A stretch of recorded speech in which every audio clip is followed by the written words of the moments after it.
Online ক্লাসে তোমাদের স্বাগত। আজকের বিষয় আমাদের দ্বিপদী বিন্যাস। আমাদের দ্বিপদী বিন্যাস বিচ্ছিন্ন চলকের সম্ভাবনা বিন্যাস। আমাদের সম্ভাবনা বিন্যাস তিনটা: দ্বিপদী বিন্যাস, পৈশ বিন্যাস, পরিমিত বিন্যাস। বিচ্ছিন্ন চলকের সম্ভাবনা বিন্যাস হচ্ছে আমাদের দ্বিপদী বিন্যাস এবং পৈশ বিন্যাস। পরিমিত বিন্যাস হচ্ছে আমাদের অবিচ্ছিন্ন চলকের সম্ভাবনা বিন্যাস। এগুলো বাবা এমসিকিউতে কিন্তু আসে। দ্বিপদী, দ্বিপদী অর্থ হচ্ছে দুটো পদ। একই সাথে আমাদের একটা পরীক্ষার দুটো ফলাফল থাকবে, সফলতাও থাকবে, বিফলতাও থাকবে। এই কারণে এটা দ্বিপদী বিন্যাস। তাহলে আমরা যাই সংজ্ঞায় যাই। এখানে আমাদের চেষ্টার সংখ্যা অর্থাৎ পরীক্ষার সংখ্যা হবে 30-এর কম। প্রতিবার পরীক্ষায় দুটো ফলাফল পাওয়া যাবে, সফলতা এবং বিফলতা। সফলতা বিফলতা হবে ধ্রুবক এবং এদের সম্ভাবনা P+Q সমান হবে 1। এই বিন্যাসটাই হচ্ছে আমাদের দ্বিপদী বিন্যাস। তাহলে অবশ্যই দ্বিপদী বিন্যাসের চেষ্টার সংখ্যা হবে 30-এর কম। 30-এর বেশি হলেই সেটা হয়ে যাবে আমাদের পৈশ বিন্যাস। তাহলে সকল দ্বিপদী বিন্যাস পৈশ বিন্যাসে ক্যালকুলেশন করা যাবে, কিন্তু সকল পৈশ বিন্যাস দ্বিপদী বিন্যাসে ক্যালকুলেশন করা যাবে না।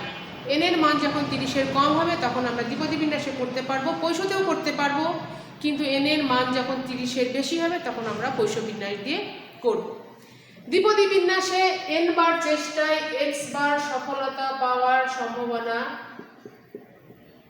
n বার চেষ্টায় x বার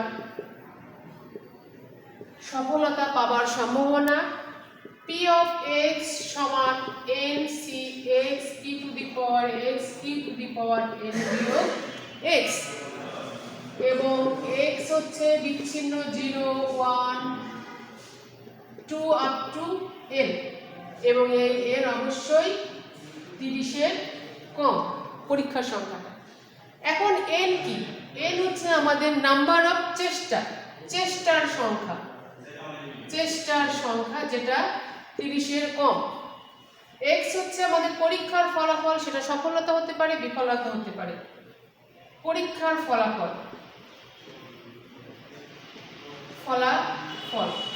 সফলতা ধরে নিই। p হচ্ছে সফলতার সম্ভাবনা,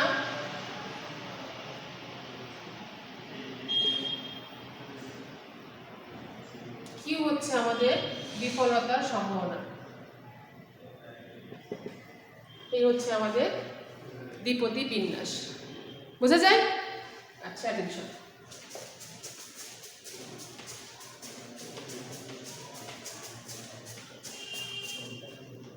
এই অধ্যায়ের আমাদের টার্গেট থাকে n অঙ্কগুলোর NPQ এর মান বের করা। সব সময়ের জন্য একটাই নিয়ম, NPQ এর মান বসায় আমরা ক্যালকুলেশন করলেই আমরা আমাদের অভিষ্ট রেজাল্টে চলে যেতে পারবো। আমাদের দ্বিপদী বিন্যাসের গড় প্রত্যাশা x সমান NP। দ্বিপদী বিন্যাসের ভেদাঙ্ক ভেরিয়েন্স অফ x সমান NPQ। দ্বিপদী বিন্যাসের পরিমিত ব্যবধান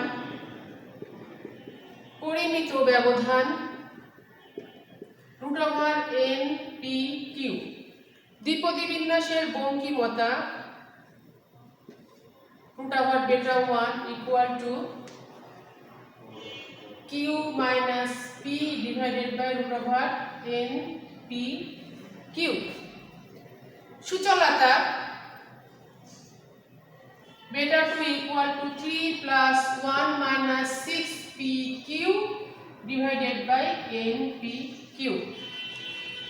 আমাদের গয়ে হয়তো বললো তোমাদের সম্ভাবনা নির্ণয় করো, আর গ আর ঘয়ে আমাদের তুলনা করতে বলে আর নিবেশনের আকার কেমন, সেখানে হয়তো আমাদের β1 β2 বের করতে বলে।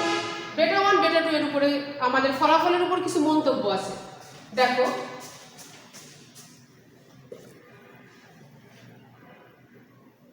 β1 যদি 0 হয় তখন হবে সুষম বিন্যাস, আর β1 যদি আমাদের 0-র চেয়ে ছোট হয় তখন সেটা হবে ঋণাত্মক বঙ্কিমতা, আর β1 যদি 0-র চেয়ে বড় হয় তাহলে হবে ধনাত্মক বঙ্কিমতা। এই 3 ধরনের মন্তব্য আমাদের করতে হয় ফলাফলের উপরে। এখন বেটা 2টা আমরা দেখি।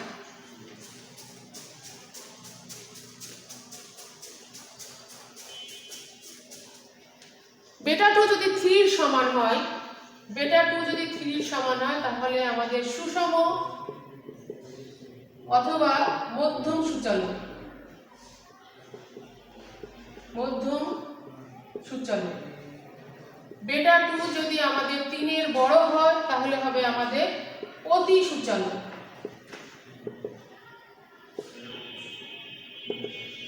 আর বেটা 2 যদি 3 এর ছোট হয় তখন হবে আমাদের অনতি সূচালো। আমরা একটা এক্সাম্পলে যাই।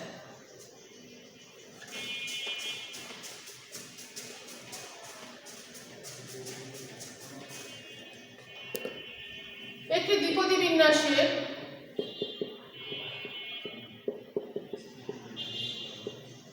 গড় 4 এবং পরিমিত ব্যবধান √3, গড় 4 পরিমিত ব্যবধান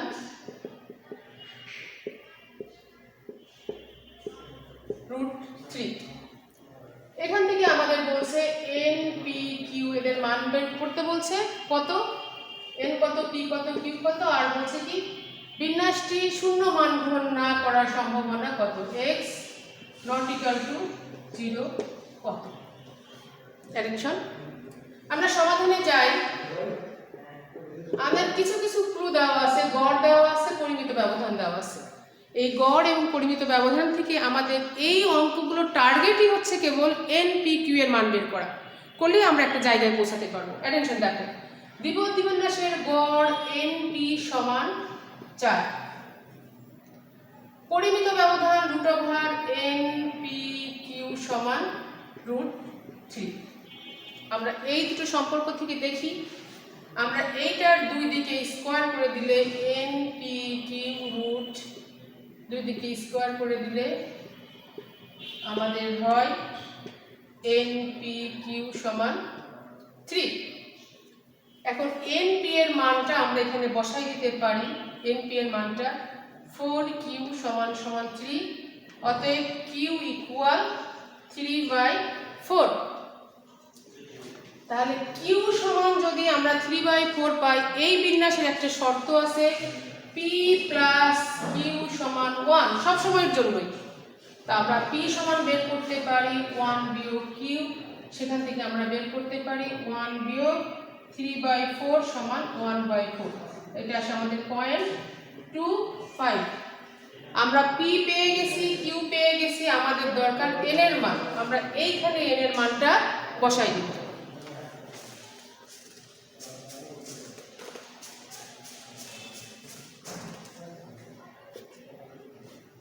অতএব n p এর মান আমরা বসাই 0.25 ইকুয়াল 4 বা n সমান 4/0.25। এটা ক্যালকুলেশন করলে আসে আমাদের সম্ভবত 16 আসে। তাহলে আমরা পেলাম n সমান 16, p সমান 0.25, q সমান এটা 3 কে 4 দিয়ে ভাগ করলে 0.75। এই আমাদের একটা অ্যান্সার হয়ে গেল। এখন এখান থেকে আমাদের বিন্যাসটা কি হবে দেখো।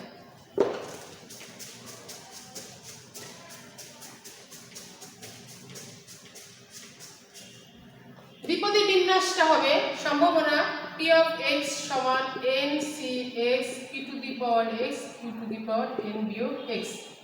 সবসময় একটা সূত্র দিয়ে আমাদের কাজ করতে হবে এই অধ্যায়ের জন্য। এখান থেকে ফুল একটা কোশ্চেন হয় বাবা, সৃজনশীল 10 মার্কসের। তো আমরা n এর মান বসাই দিই 16, c x এর মান এখানে এখনো জানি না, p এর মান 0.25 two the power x, q এর মান 0.75 টু দি পাওয়ার 16 বিয়োগ x। আমাদের বলছে শূন্য মান গ্রহণ না করার সম্ভাবনা, অর্থাৎ x এর মান শূন্য হবে না। তাহলে আমরা জানি সম্ভাবনার সমষ্টি সবসময় 1। 1 এর মধ্যে শূন্য মান গ্রহণ করার সম্ভাবনাটা আমরা বাদ দিয়ে দিব। অর্থাৎ x যখন শূন্য হবে, মোট সম্ভাবনা থেকে আমরা শূন্য সম্ভাবনাটা বাদ দিলে আমরা শূন্য মান গ্রহণ না করার সম্ভাবনাটা পেয়ে যাব। এখন দেখি 1 মাইনাস, এইখানে আমরা 0 বসাবো, 16C0 অর্থাৎ x এর মান যদি 0 হয় 16C0 0.25 two the power 0 0.75 two the পাওয়ার 16 বিয়োগ 0। এটা ক্যালকুলেশন করলে 1, এটার মান 1, এটার মান 1, এখানে থাকে 0.75 টু দি পাওয়ার 16। এটা ক্যালকুলেটরে একবারে 0.75 দিয়ে ক্যাপ দিয়ে 16 চাপ দিলেই আমাদের ক্যালকুলেশন চলে আসবে। ক্লিয়ার? আচ্ছা, আমরা এখান থেকে কিছু অঙ্কে যাই, যেমন কমপক্ষে বড় জোর, এই জিনিসগুলো আমাদের সমস্যা হয়। এইটা হলো কমপক্ষে p of x greater than 1, এটা হলো p of কমপক্ষে একটি। কমপক্ষে একটি বলতে আমাদের 1 এবং 1 এর উপরে, তাহলে আমাদের 1 মাইনাস p of x সমান 0, এই সম্ভাবনাটা বাদ যাবে। p of x less than 1, এটা হচ্ছে p of বড় জোর একটি। বড় জোর যখন একটি হবে তখন হবে p of x সমান 0 যোগ p of x সমান 1। এই সমস্যাগুলো তোমাদের একটু অ্যারাইজ করে যে কমপক্ষে আর বড় জোরটা বের করতে পারো না। আবার দেখো, যদি বলতো কমপক্ষে দুটি, তাহলে মোট সম্ভাবনার মধ্যে থেকে p of x সমান 0 বাদ যাবে আর p of x সমান 1, এই দুটো সম্ভাবনা বাদ যাবে। x c 0 এর জন্য তো আমরা দেখাইছি n c 0 p to the power 0 q to the power n বিয়োগ 0। x এর মান যখন 1, n c 1 p to the power 1 q to the power n বিয়োগ 1, অর্থাৎ বোঝা যায় x এর মান 0 বসালে 0 0 0। আমাদের টার্গেট হচ্ছে n p q বের করা, আর x এর মান তো আমরা ক্যালকুলেশন করে নিব যখন যেটা বলা থাকবে। x এর মান যখন 1 তখন দেখো n c 1 p to the power 1 q to the power n বিয়োগ 1। এটা হচ্ছে আমাদের কমপক্ষে দুটি। যদি বলতো কমপক্ষে তিনটি, তাহলে এখানে আমাদের মাইনাস হতো p of x সমান 2, অর্থাৎ সম্ভাবনা যত বের করতে বলবে মোট ফলাফল 1 এর মধ্যে তার নিচের সম্ভাবনাগুলোকে আমরা বিয়োগ করব। অ্যাটেনশন, যদি আমাদের বলতো বড় জোর দুটি, আমরা বড় জোর একটির ক্ষেত্রে করছি p of, অর্থাৎ যেটা বলা থাকবে সেটা সহ তার নিচের সম্ভাবনাগুলো, তাহলে বড় জোর দুটি বলতে p of x সমান 0 যোগ p of x সমান 1 যোগ p of x সমান 2। বাবা তোমরা এই যে 0 1 2 এটা দিয়ে কি বুঝতেছো? এই যে 0 1 0 1 2 এর অর্থ হচ্ছে আমরা যে এই যে NCX সূত্রটা লিখছিলাম p of x q to the power n বিয়োগ x, ঠিক তখন যখন 0 হবে তখন x এর মানটা শুধু বদলাই যাচ্ছে। এই যে এটা x যখন 1 হবে তখন এই যে 1 1 1, x যখন 2 হবে তখন এখানে 2 হবে, এখানে 2 হবে, এখানে 2 হবে। কি বোঝা যায়? আচ্ছা, আমরা আরেকটা एग्जांपले যাই।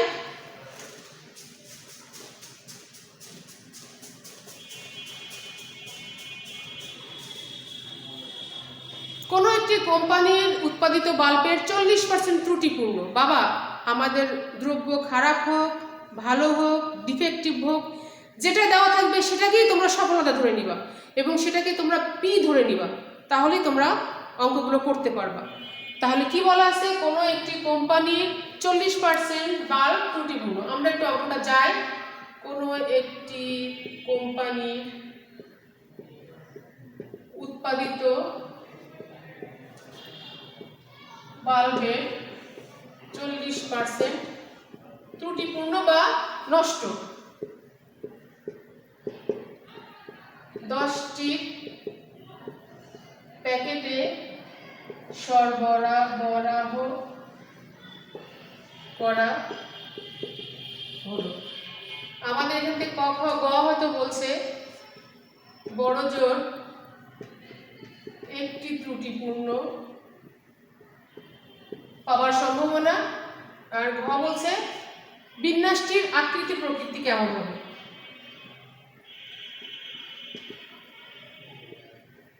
আকৃতি প্রকৃতি কেমন সম্পর্কে গাণিতিক বিশ্লেষণ দাও বা মন্তব্য করো। তবে আকৃতি বলতে আমাদের বেটা 1 আর প্রকৃতি বলতে আমাদের বেটা 2। আমরা এখন ক্যালকুলেশনে যাই। তো কোনো একটি কোম্পানির উৎপাদিত বাল্বের আমাদের 40% ত্রুটিপূর্ণ বলছে, বাবা এই 40%টাই আমরা পি ধরে নিব। আর 10টির প্যাকেটে সরবরাহ করা হয়েছে, সংখ্যা বলে দেওয়া হয়েছে, এন এর মান 10। তাহলে দেখি আমরা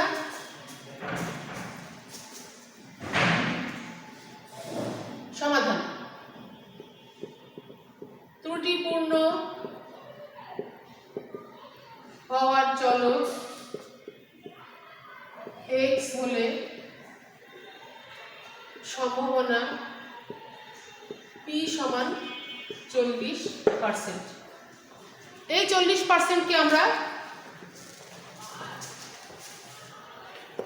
100 দিয়ে ভাগ করে নিলে হয় আমাদের 0.4।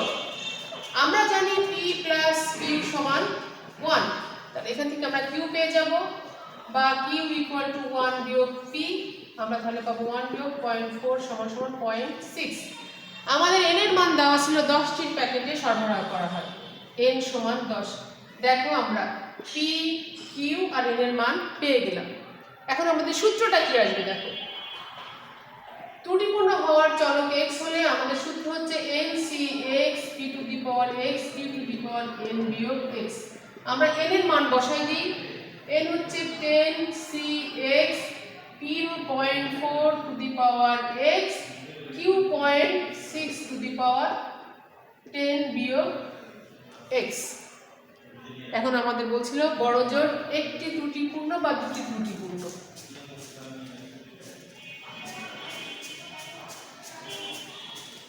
এখান থেকে আমাদের বড় জোর কমপক্ষে একটি দুটি আমরা সবই বের করতে পারবো। তাহলে যদি আমাদের বলে বড় জোর একটি ত্রুটিপূর্ণ বা দুটি ত্রুটিপূর্ণ যাই বলুক, তাহলে এখানে হবে p অফ x সমান 0 যোগ p অফ x সমান 1। আমি এই দুটো জিনিস একটু তোমাদের দেখাই দিই। অ্যাটেনশন, x এর মান যখন 0, 10c 0, 0.4 to the power 0, 0.6 to the power 10 বিয়োগ 0। x এর মান যখন 1, 10c 1, 0.4 to the power 1, 0.6 to the power 10 বিয়োগ 1। এগুলো ক্যালকুলেটরে একবারে করা যাবে, একবারে ঠিক যেভাবে করা আছে ক্যালকুলেটর ওইভাবে বাটন টিপে ব্র্যাকেট দিয়ে পাওয়ার দিয়ে একবারে ক্যালকুলেশন রেজাল্ট চলে আসবে। এগুলো একবারে করার চেষ্টা করবা। এই গেল আমাদের গ। আমাদের ঘ বলছিল কি নিবেশনের আকৃতি প্রকৃতি। তো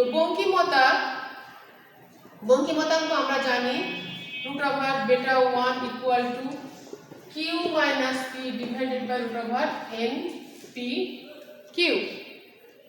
আমাদের q এর মান ছিল 0.6 মাইনাস 0.4 ডিভাইডেড বাই √n এর মান দেওয়া আছে 10, এটা হলো 0.4, এটা হলো 0.6। আমরা এখান থেকে বুঝতে পারছি এটা ধনাত্মক আসবে, অর্থাৎ 0.6 থেকে 0.4 বাদ দিলে 0.2, নিচে আমাদের যাই আসুক 4 6 24, 24কে 10 দিয়ে ভাগ করলে আমাদের ক্যালকুলেশন যেটা আসে আমাদের বোঝাই যাচ্ছে যে এটা ধনাত্মক। তাহলে আমাদের বঙ্কিমতা ধনাত্মক বঙ্কিমতা, ধনাত্মক বঙ্কিমতা, এই একটা অংশ আমরা পেয়ে গেলাম। এখন আমরা দেখি সূচলতা। সূচলতা আমাদের β2 equal 3 plus 1 minus 6pq divided by npq।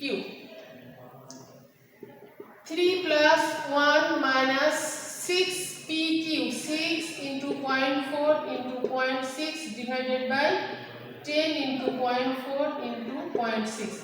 এই মানটা ক্যালকুলেশন করার পরে যদি 3 এর চেয়ে বড় হয় তাহলে হবে আমাদের ধনাত্মক অতি সূচালো, আর 3 এর চেয়ে ছোট হলে হবে অনতি সূচালো, 3 এর সমান হলে আমাদের হবে মধ্যম সূচালো। ঠিক আছে? আচ্ছা,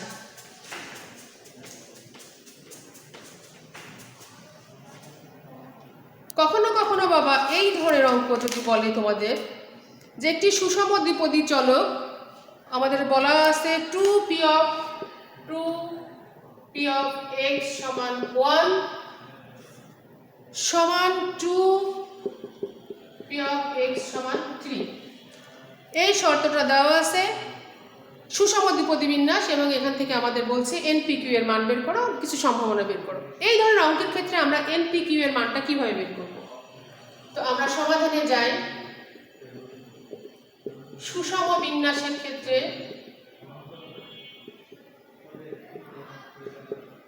পি সমান কিউ সমান 0.5, এগুলো কিন্তু এমসিকিউ এর কোশ্চেন, এইটা বিশেষ করে এইটা। এই দুটো শর্ত থেকে আমরা এনপিকিউ এর মান বের করে নেব। অতএব পি অফ এক্স এর সূত্র, সম্ভাবনা সূত্র NC x P to the power x P to the power n বিয়োগ এক্স। শর্ত মতে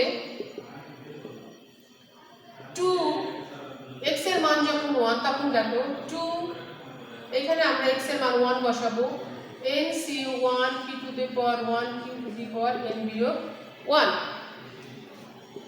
x এর মান 3 আছে, তাহলে কি হবে nc3 p to the power 3 q to the power n বিয়োগ 3। 2nc1 এটা হয় n, এটা p, এটা q to the power n বিয়োগ 1, এটা ফ্যাক্টোরিয়াল n ফ্যাক্টোরিয়াল 3 n বিয়োগ 3 ফ্যাক্টোরিয়াল, আর p to the power 3 q to the power n বিয়োগ 3। আমাদের কিন্তু আরেকটা শর্ত দেওয়া আছে p এবং q সমান।